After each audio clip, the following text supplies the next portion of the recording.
Pada saat mempersiapkan disertasi itu sampai panas dingin karena dari setengah 8 malam sampai jam setengah 4 pagi itu saya kerjakan sendiri.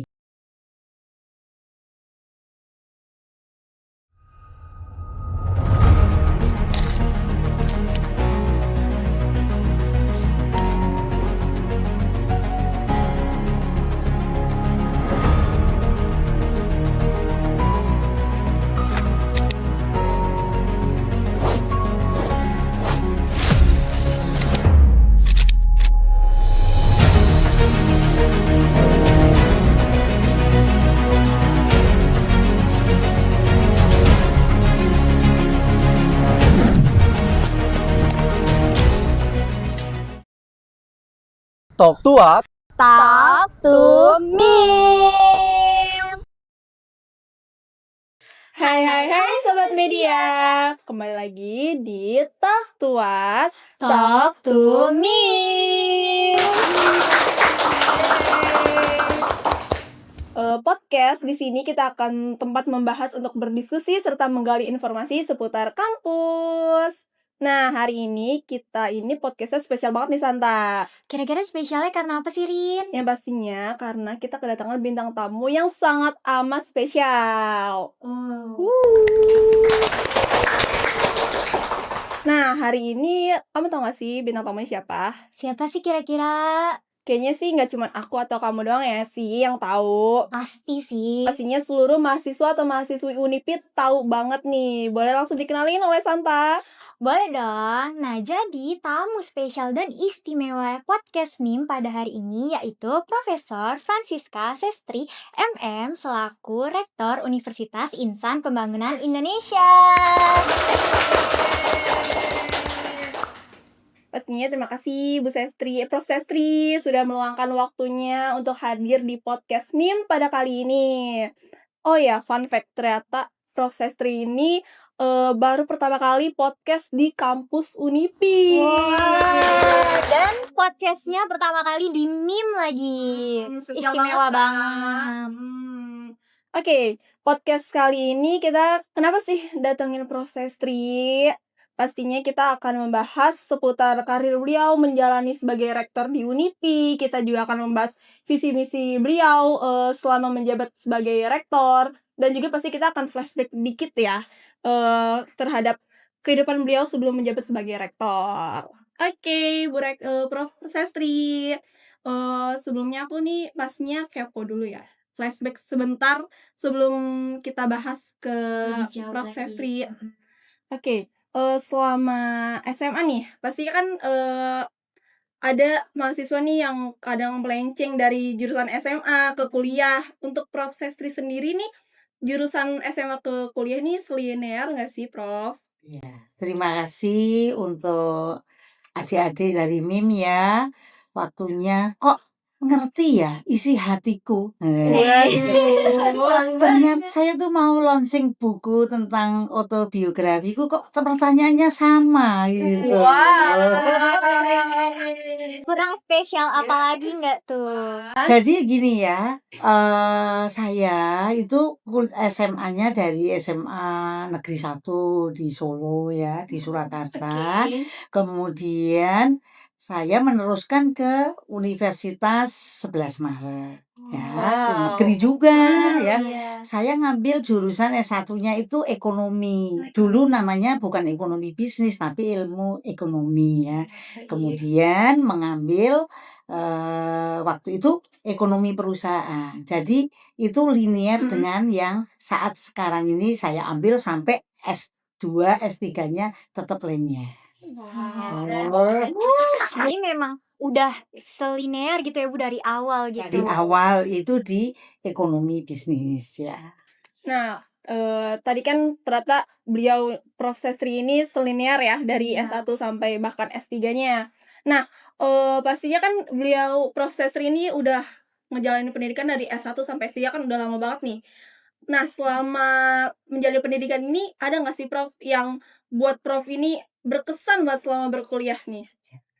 Terima kasih. Jadi untuk cerita flashback dulu ya, itu, yang sangat terkesan itu ketika karena kan, saya ini ya sebelum menjadi apa, rektor ini kan memang profesional di PT Mustika Ratu. Baik, Nah, keren banget dan ya. jadi, kerja di Mustika Ratu sudah hampir 23 tahun tapi pindah-pindah ya, dari PT Aditek, kemudian ke Mustika Ratu, kemudian melanjutkan kuliah dari S2, kemudian ke S3, itu nggak mudah. Karena apa? Saya punya tanggung jawab pada saat itu memang posisinya sudah, general manager di finance ya, dan akan menuju terakhirnya itu menuju ke, commercial director, itu pekerjaannya kan banyak.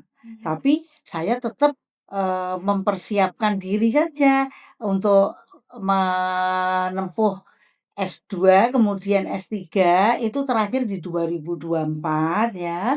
Kemudian ya saya berpikir ke depan itu kan di Indonesia itu apalagi perempuan itu, masih jarang yang Iya, menempuh S3 yaitu di betul. tingkat doktoral. Jadi di situ memang sangat-sangat, berat karena harus belajar, kemudian bekerja ya, kemudian, pada saat mempersiapkan disertasi itu sampai panas dingin, karena dari setengah 8 malam sampai jam setengah 4 pagi itu saya kerjakan sendiri. Luar Nah, biasa.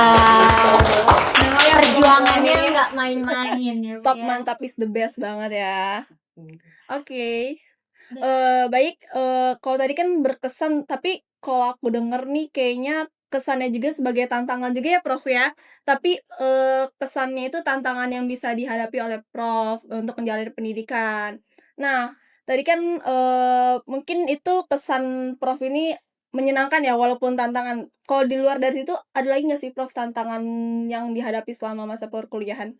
kalau masa perkuliahan, ya banyak karena apa, mileunya itu kan beda-beda ya. Milieu itu artinya, lingkungan itu sangat berbeda dengan di tempat kerja. Jadi dan di samping itu juga, para dosennya, saya S2 itu di Borobudur, S3-nya juga Universitas Borobudur, kemudian dosennya itu rata-rata memang dari UGM dan dari Unpad, yang masing-masing dosen itu punya karakteristik sendiri gitu. Kadang-kadang bisa ditemuin, kadang-kadang tidak, nunggunya sampai lama kadang gitu. Kenapa sih ada, tugas misalnya gitu, kok saya mesti harus sampai ke Unpad, sampai ke Bandung, Oh. tapi itu harus saya jalani gitu ya. Jadi tidak semudah kalau kita misalnya kerja di Iya. profesional. Jadi itu harus benar-benar kita tapi tekuni terus saja sesuai dengan kurikulum yang berjalan. Baik, ternyata tantangan Prof ini sebelum jadi rektor sangat sangat baik banyak, banget sampai harus ke Unpad buat ngejar tugas atau dan lainnya. menghubungi dosen terus-menerus ya kan. Yes, ternyata tantangan sangat amat berat, tapi ternyata Betul. bisa ya ternyata Iya. perempuan tuh ngejalanin segitu Betul. banyaknya peran gitu. Kita sebagai perempuan sekarang juga harus bisa mencontoh Ya Prof pasti sih, aku sih Sestri. bakal contoh banget Prof Sestri ya pastinya. Nah, oke, sebelum kita bahas ke rektor nih, Bu Prof sendiri ini ngejabat sebagai rektor, ada keinginan dari SMA kah? Atau selama menjalani kuliah ternyata, tengah jalan kepikiran, "Pengen jadi rektor deh," atau gimana gitu? Kenapa sih bisa kepikiran jadi rektor gitu, Bu? Ya, terima kasih. Ini pertanyaannya susah tapi, enggak juga gitu ya, susah-susah gampang ya. Jadi, untuk sampai dengan rektor, saya tidak kepikiran ya, karena awalnya kan profesional udah menikmati Iya. sebagai direktur di perusahaan besar dan itu diperpanjang ya. Oh. Tetapi saya tetap, akan mengimplementasikan ilmunya sayang dong, ya udah S3 Betul. kemudian kita hanya ditelantarkan. Nah, kemudian saya masuk ke Unipi ini, ya teman-teman kuliahnya Pak Karnawi, Dr. Karnawi Kamar, Yes. jadi ditawarkan kemudian saya mengajar. Dari awal itu tidak berpikiran sebagai rektor Rektor. karena saya hanya ingin mengimplementasikan sebagai dosen Yes. profesional. Nah, ketika sebagai dosen profesional dulu belum universitas. Jadi dulu itu masih STE dan STEMI. Saat itu saya masuk, kemudian dari yayasan diberikan mandat untuk menjadi Puket 1, pembantu ketua 1 di bidang pendidikan. Nah, kemudian setelah penggabungan tahun 2022 ya, itu cita-citanya dari institusi ini menggabungkan diri menjadi universitas. Nah, saya juga kaget karena apa? Dari Senat Akademik telah memilih saya menjadi rektor. Jadi ini suatu suatu anugerah yang tidak pernah dipikirkan tetapi disyukuri dan terus dilakukan development terus gitu. Keren banget, tepuk tangan dong. Berarti pada awalnya Ibu Sestri tuh hanya berniat baik untuk menjadi dosen mengimplementasikan ilmunya gitu ya Bu. Namun tidak terduga ternyata dapat meraih ke titik sampai seperti ini. Nah, sebelum menjadi rektor ini ternyata Prof. Sestri ini sebelumnya menjabat di bawahnya dulu rektor ya, sebelum menjadi rektor ini. Nah, pas dipilih nih menjadi rektor, Prof. Sestri ini visi misinya apa sih Prof sebelum menjadi rektor di Unipi? Sebelum menjadi rektor, visi misi saya adalah ini, menginginkan semua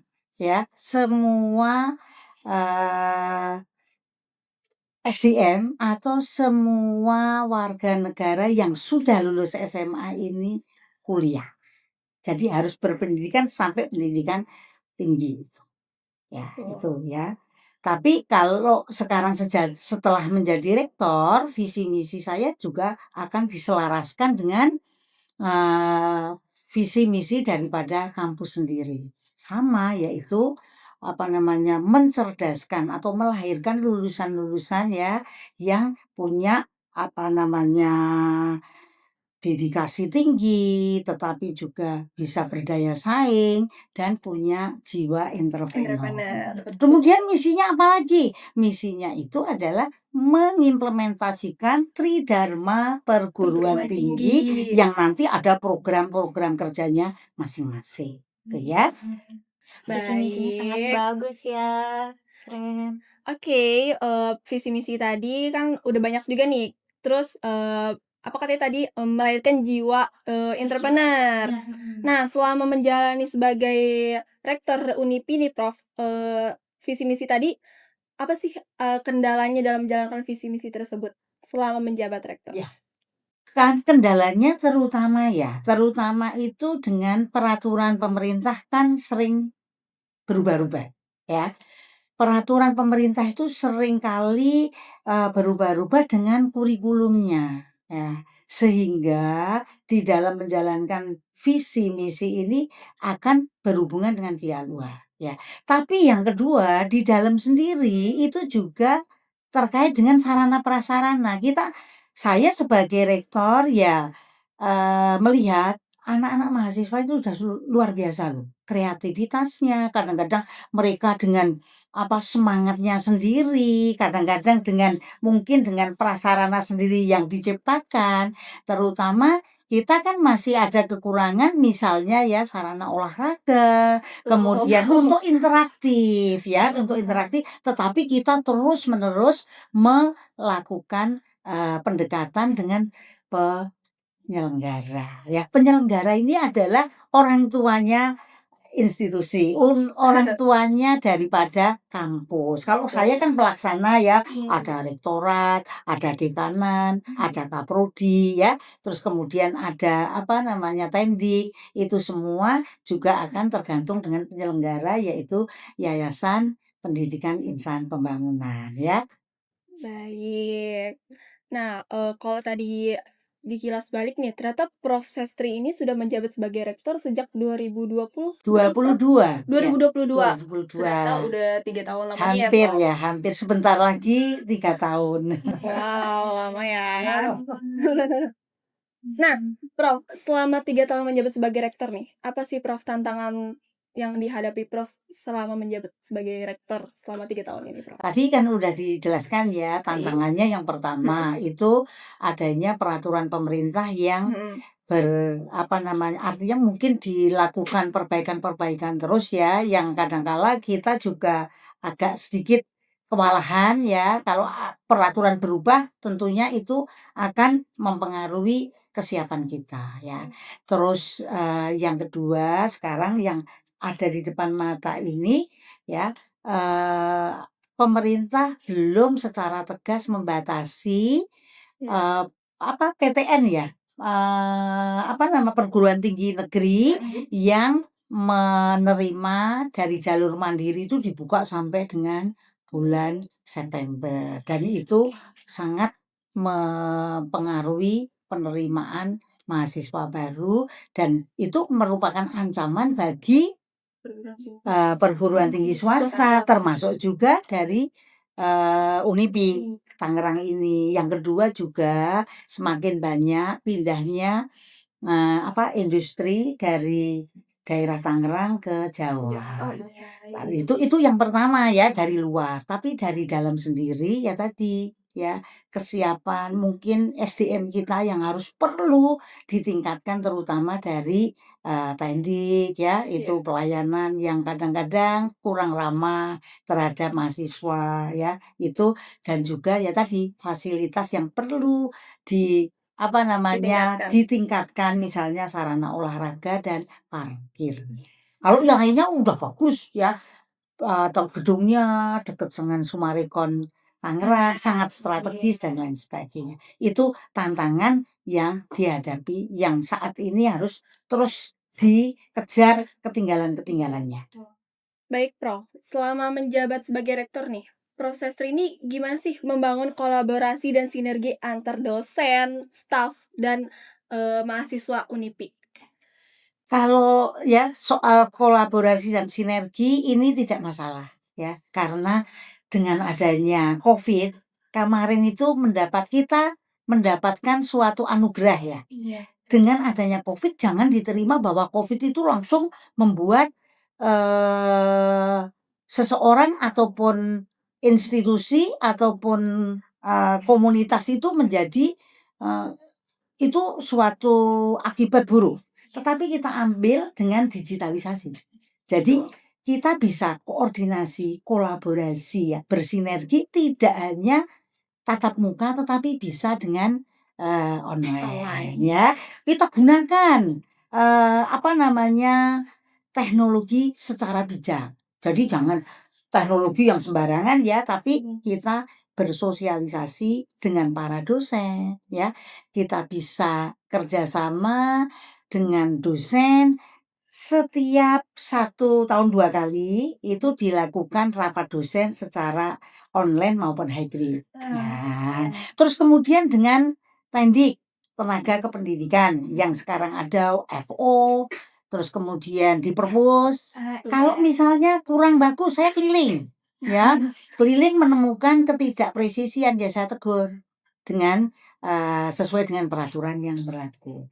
Dengan mahasiswa, mahasiswa itu sangat-sangat menyenangkan karena apa? Saya menganggap kalau sering ketemu interaksi dengan mahasiswa, saya merasa muda terus. Jadi pernah dengan BEM juga kita mengadakan istilahnya dengar pendapat, tidak hanya DPR ya, dengan pendapat antara pimpinan dengan para mahasiswa untuk mencari solusi yang masing-masing atau justru kampus ini menghadapi kendala apa, yuk kalau didengarkan suara mahasiswa dan kan kita mencari titik tengah selalu ada. Ya, gitu ya. Jadi lebih ke diskusi antar ininya ya, staf dan mahasiswa ya, Prof ya. Nah, dalam kurun waktu masa pemimpinan Prof Sestri ini, udah sejauh mana sih Prof visi dan misi ini terlaksana untuk Unipi, Prof? Terima kasih ya. Jadi terlaksananya ini secara bertahap Tapi yang terpenting bahwa di UNIPI ini sudah mengikuti peraturan pemerintah. Jadi semuanya baik prodi maupun institusi sudah terakreditasi. Ya, itu ya, sudah terakreditasi. Itu adalah syarat. Tanpa akreditasi ini suatu saat akan dilakukan apa? Dilakukan penilaian ulang dan bisa-bisa nanti akan dilakukan penilaian atau inspeksi dari Kementerian Pendidikan Tinggi, Sains dan Teknologi. Jadi kita bahagialah di situ ya, sudah mencapai. Demikian juga kelulusan dari dosen-dosen yang berpendidikan S3 semakin, kemarin kan ditargetkan hanya 3, tapi sekarang lebih dari 5. Nah, kita tepuk tangan dong ya.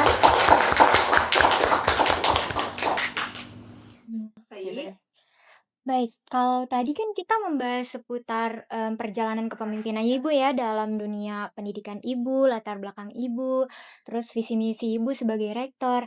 Nah, sekarang kita pindah nih Bu ke topik pandangan Ibu nih terkait mahasiswa. Kan kita zaman semakin berkembang ya Bu, banyak faktor yang mempengaruhi seperti teknologi dan lain sebagainya. Nah, menurut Ibu sendiri gimana sih Ibu melihat karakter mahasiswa di era masa kini itu? Ya, terima kasih. Jadi di era masa kini mahasiswa ini lompatannya sangat luar biasa. Nah, seperti karena kemarin ya saya diminta untuk mengisi mahasiswa di Universitas Raharja.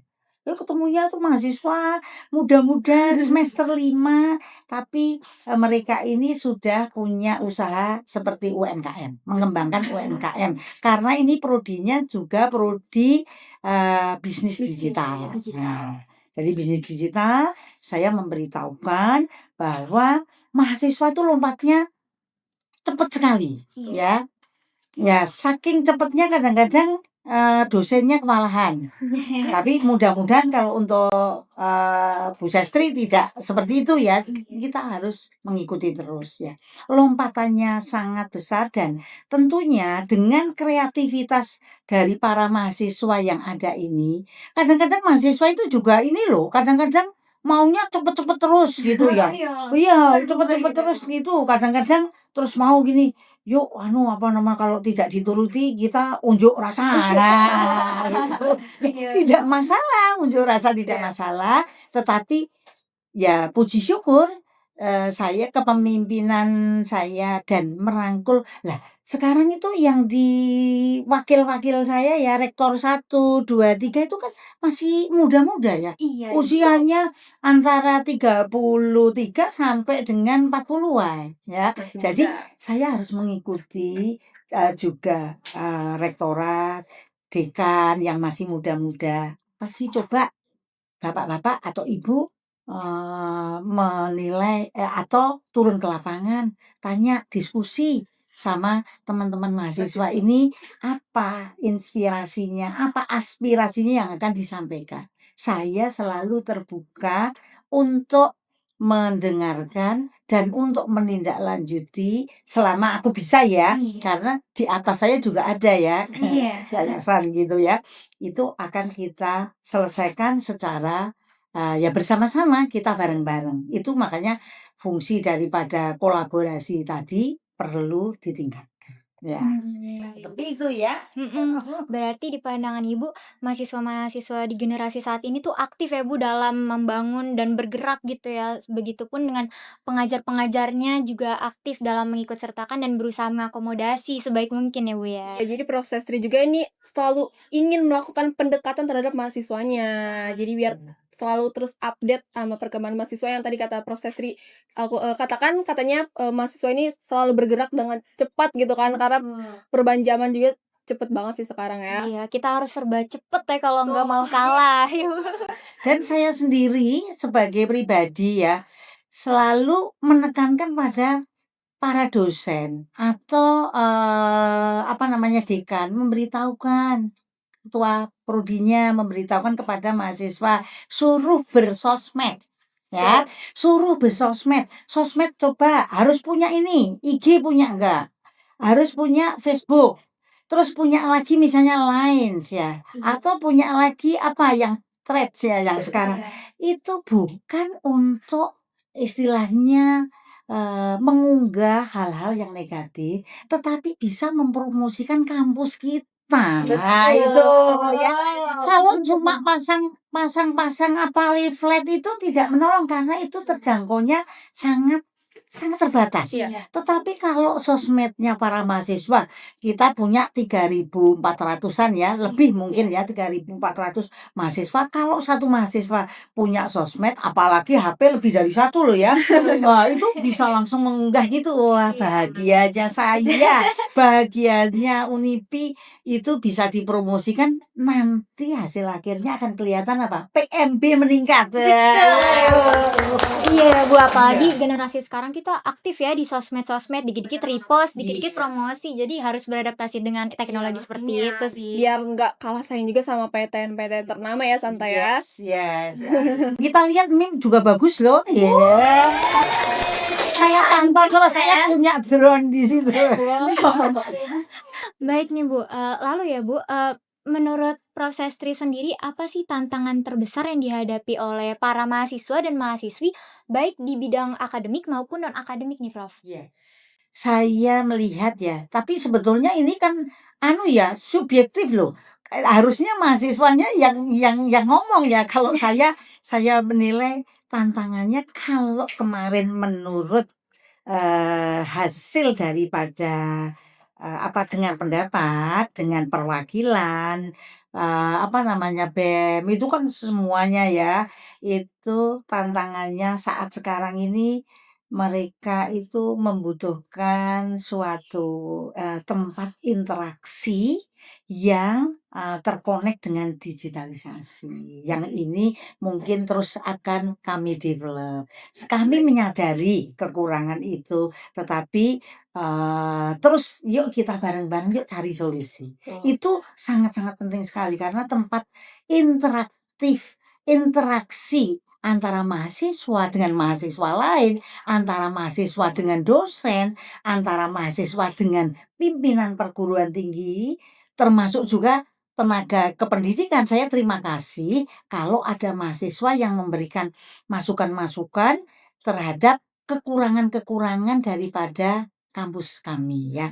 Saya tidak menutup pintu, tetapi saya membuka pintu seluas-luasnya agar kami yuk bareng-bareng, karena kalau saya ini institusi misalnya gedungnya bagus, tapi kalau nggak ada mahasiswanya percuma kan. Nah, itu yang kekurangannya yaitu tempat interaksi itu secara digital itu yang masih sangat kurang. Iya, tapi Prof. Sestri selalu membuka tangan untuk menerima ya Bu segala kritik, saran, dan masukan dari para Tapi ini ngomong-ngomong boleh diminum ya?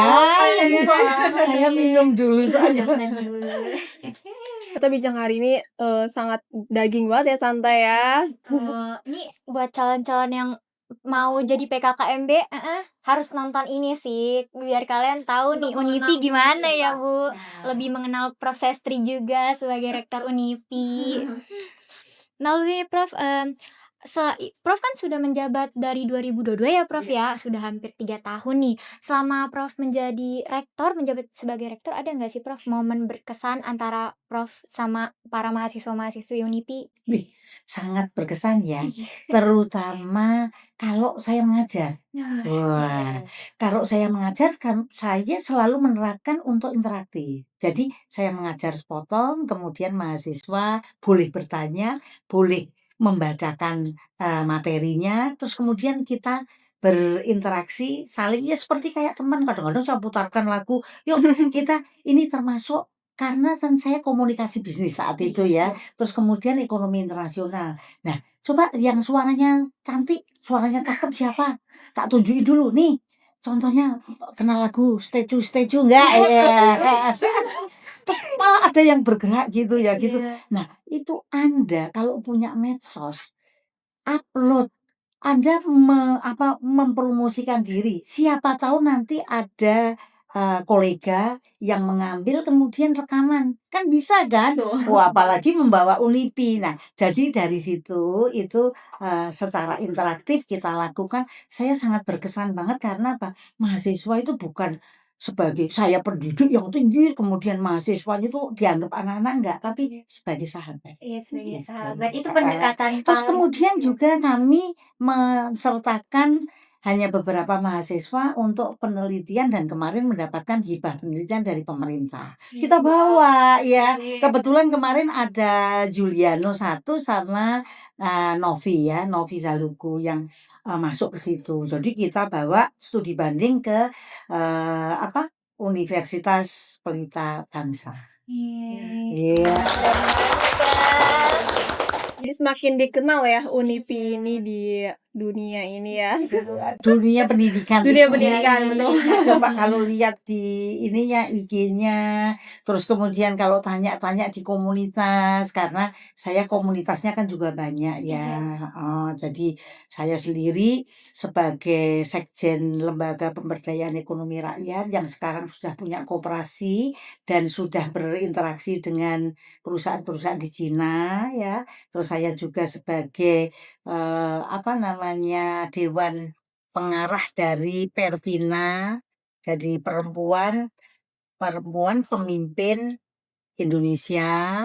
Terus kemudian juga banyak sih ya, sebagai Dewan Pengarah dari GK Center, terus kemudian lagi sebagai Dewan Pakar dari Presidium Persatuan Nusantara gitu ya. Jadi setelah Pak Prabowo terpilih itu kadang-kadang malah kita sering berkomunikasi untuk yang yaitu tadi mendampingi beberapa koperasi, bukan kita yang menghadap tapi UNIPI rektornya dan jajaran undang untuk dengar pendapat dengan Menteri Koperasi. Iya. Itu ada Pak Sucipto Basuki mendampingi sebagai saksi, kita memberikan masukan yang positif ya. Kalau kita bilang, Pak, untuk perizinan koperasi kok lama. Nah, itu kita masuk supaya pemerintah juga berbenah untuk masyarakat. Baik, berarti lewat urusan atau profesi Prof di luar dari kampus, Prof juga tetap menerbangkan UNIPI ya untuk dikenal orang-orang. Ya. Berarti ya betul. Semoga UNIPI makin maju ya Prof ke depannya. Maju dan makin mendapatkan akreditasi yang lebih baik Iya, sekali. amin.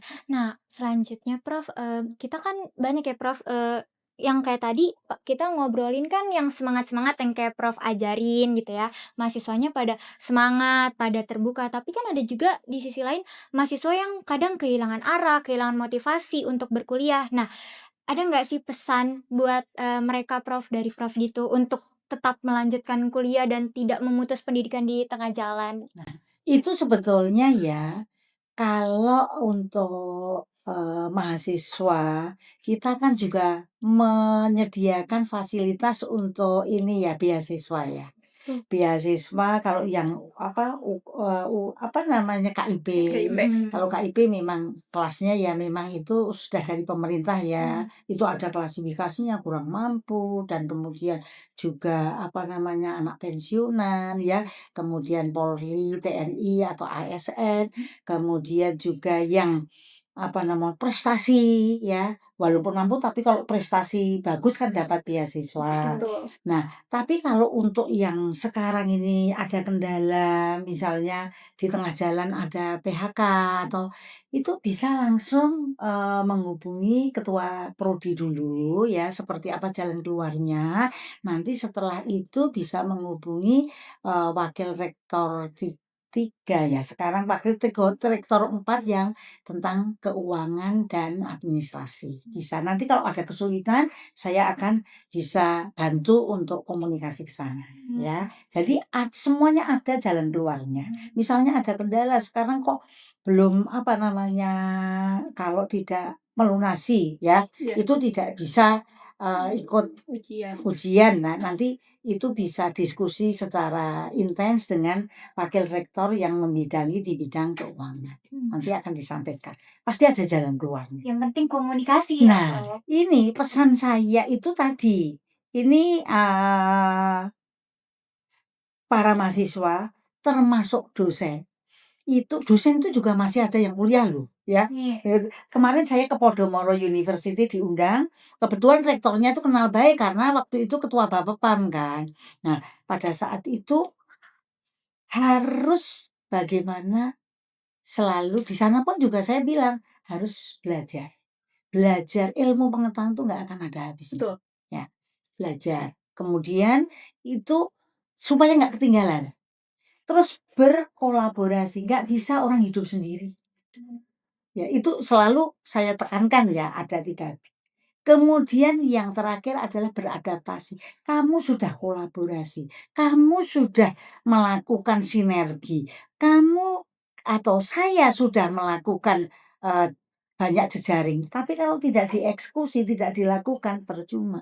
Tidak mengikuti lah, ketinggalan, nggak beradaptasi. Oh, mereka sudah larinya ke sana, kita ke sebelah kanan. Ya, seperti itu ya. Baik, jadi tadi pesan-pesan Prof. Sestri ini memang kita harus melakukan sering kolaborasi ya. Sebagai mahasiswa juga kita harus cepat beradaptasi dengan perkembangan zaman yang emang berubahnya sangat cepat banget ya Santa ya. Dan tetap harus terbuka dalam komunikasi karena seperti yang Prof. Sesti tadi bilang, kampus itu akan selalu berusaha mencari solusi ya Prof ya, membantu dalam hal solusi. Tinggal tergantung mahasiswanya aja nih ya. Ya hari ini Gak kerasa banget ya Santa ya. bener, padahal kita masih mau banyak ngobrol loh sama Prof. Nanti diteruskan lagi di luar. Dari kamera sini kali ya kita bisa ngobrol-ngobrol lebih lanjut lagi Bisa. dengan Prof. Sestri. Harus sayangnya harus berakhir di sekarang ya hari ini. Iya, pasti teman-teman yang nonton juga kayaknya aduh, kayaknya seru banget nih kalau dilanjutin lagi atau ada part 2 siapa tahu kan bisa terrealisasi part 2 dengan Prof. Sestri. Soalnya sharing session sama Prof. Sestri itu seru banget, banyak banget yang bisa diambil ya. Pastinya jadi termotivasi juga untuk melakukan pendidikan lebih lanjut lagi dari S1 sampai bahkan S3. Walaupun nih kita sampai sekarang masih baru semester 4 ya Santa semester ya. 4, tapi kita nggak akan setelah mendengar cerita Prof. Sestri kita jadi semangat. Iya, bersemangat. jadi termotivasi sebagai perempuan juga untuk terus berkarir walaupun kuliah nanti sampai S3 tuh nggak cuman jadi ibu rumah tangga aja, tapi kita bisa mengimplementasikan ilmu kita di dunia kerja. Ngomong-ngomong kok nggak ada yang nanya usiaku ya? Ibu. Rahasia ya. Iya betul. Yang jelas di atas kepala 6 ya. Tapi nggak kelihatan ya. Nggak kelihatan loh Ibu. Karena terbuka dan tadi ikhlas ya. Ibu terbiasa dengan mahasiswa ya Bu ya. Jadi awet muda. Makanya dari tadi aku nggak nanyain umur Prof karena kayak ya nyambung aja kan ngobrol juga sama mahasiswa. Kayak yang Prof tadi bilang, Prof melakukan pendekatan seperti sahabat ya ke Betul, para makanya mahasiswa. dari tadi kita ngobrol ngalor ngidul, nggak kerasa udah 30 menit lebih kan nih. Iya, karena kita ngerasa kayak ngobrol sama temen sama Prof ya. Seseru itu guys. Baik, makasih banyak ya Prof untuk waktunya, terus sudah bersedia hadir dan ngasih kita daging nih buat apalagi buat para pemirsa di rumah. Itu bermanfaat banget sih Prof. Ya, terima kasih. Terima kasih ya, terima kasih. Saya itu tetap semangat dan tetap tapi ya tetap ora et labora ya. Jadi tidak sampai berusaha, tetap harus berdoa. Jadi usaha juga harus diimbangi dengan doa ya Prof ya. Karena usaha aja tanpa doa ya gimana ya, kurang afdol lah ya Prof. Ya untuk itu terima kasih, sampai jumpa di pertemuan berikutnya lagi ya Prof. Semoga bisa dapat kesempatan lagi untuk sharing session bersama Prof. Sestri. Karena seseru itu. Karena aku juga lagi. ngerasa terhormat banget ya jadi MC hari ini di podcast bersama tamu yang spesial banget. Jarang-jarang, apalagi ini baru pertama kalinya kali. gitu kan Prof. Sestri hadir di podcast, mana dinaungi sama Mim lagi kan. Tuh. Wah, keren. Baik, untuk itu Langsung kita tutup aja nih. iya dong, soalnya takut durasi. Kasian editor ngeditnya katanya Iya, editor ngeluh ngeditnya capek. lama ya. Untuk itu saya Krisanta, Saya Rini Ramo Putri. kami pamit undur diri. Sampai jumpa di podcast selanjutnya yang pastinya tak tuat Talk to me.